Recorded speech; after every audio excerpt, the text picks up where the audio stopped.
پودر جادویی توی آشپزخونه‌ات. جوش شیرین، سمزودا، ضد پیری و درمانگر طبیعی. دوستان عزیزم سلام، بخشی هستم محقق سبک زندگی سالم و تکنولوژیست جراحی و امروز قراره درباره یک پودر سفید ساده صحبت کنیم که تو بیشتر خونه‌هاش پیدا میشه. همونی که ممکنه برای پف کردن کیک فقط استفاده کنیم ولی نمیدونیم چه خواص معجزه‌آسای دیگه‌ای داره. اسمش جوش شیرین یا بیکربنات سدیمه.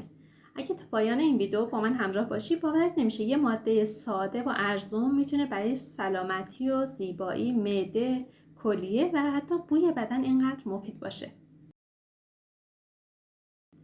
جوش شیرین یه پودر سفیده که از ترکیب کربن، سدیم و هیدروژن تشکیل شده. به زبان ساده یه ماده قلیایی ضعیف که وقتی وارد بدن یا پوست میشه اسیدیته اضافی رو خنثی میکنه و همین باعث میشه خیلی از مشکلات بدن که به خاطر اسیدی شدن بیش از حد بدنه با مصرف این پودر کنترل بشن. 6 تا خاصیت درمانی فوق‌العاده جوش شیرین رو میخوام همینجا بهتون بگم. اولین مورد سمزدایی بدن و ضد اسیدی شدن هست. بدن ما با تغذیه نادرست پر از اسید میشه. جوش شیرین میاد و محیط بدن رو قلیایی میکنه و باعث انرژی بیشتر، خواب بهتر، کاهش التهابات و درد مفاصل کمتر میشه.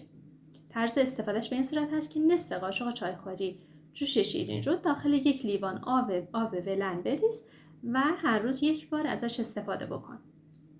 دومین مورد درمان سوزش معده و رفلاکس معده هست. وقتی معده زیاد اسیدی میشه، رفلاکس و ترش کردن معده شروع میشه.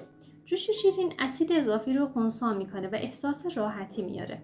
هشدار: فقط در موارد ضروری استفاده بکن، نه هر روز.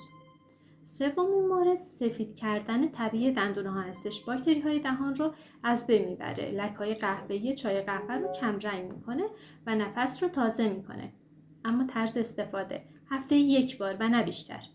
مسواک رو به جوش شیرین بزن و آروم روی دندونات مسواک بکش. دقت کن که بیشتر از یک بار نباشه چون مینای دندان آسیب میبینه به مرور زمان. مورد چهارم دئودورانت طبیعی هست و ضد بوی بدن، ضد باکتری هست. عرق رو کم نمیکنه ولی بوی بد عرق رو حذف میکنه. و طرز استفادهش اینطور هست که یه مقدار کم جوش شیرین رو با روغن نارگیل ترکیب بکنه بزن زیر بغلت. مورد پنجم پاکسازی پوست و کاهش جوش هستش. پوست‌های چرب مستعد جوش هستن. جوش شیرین چربی اضافه رو میگیره و منافذ رو تمیز میکنه و کوچیکشون میکنه. اما چطوری؟ باهاش یه ماسک خانگی درست کن. یه قاشق جوش شیرین، 2 قاشق آب و چند قطره لیمو رو با هم ترکیب کن. 10 دقیقه رو پوستت بذار. بعد با ولرم متمایل به خنک شستشو بده. و مورد بعدی خوشبو کننده طبیعی هست برای خونه و لباس. اگه داخل کفش، داخل یخچال یا کمد بریزی، بوهای بد رو جذب میکنه. میتونی باهاش لباسهای عرق کرده رو هم ضد بو بکنی. اما دوست خوبم برسیم به 5 تا کاربرد جالب و ناشناخته از جوش شیرین. کاربرد اول برای گلو درده. غرغره کردن با آب گرم و جوش شیرین باعث ضد عفونی شدن گلو و کاهش التهابات گلو میشه. دومین مورد این که اگر جایی از بدنتون رو حشره نیش زده، برای تسکینش بهترین درمان جوش شیرین هست. یه خمیر با آب درست بکن و روی محل نیش بزن. خارش و التهاب رو خیلی کم میکنه.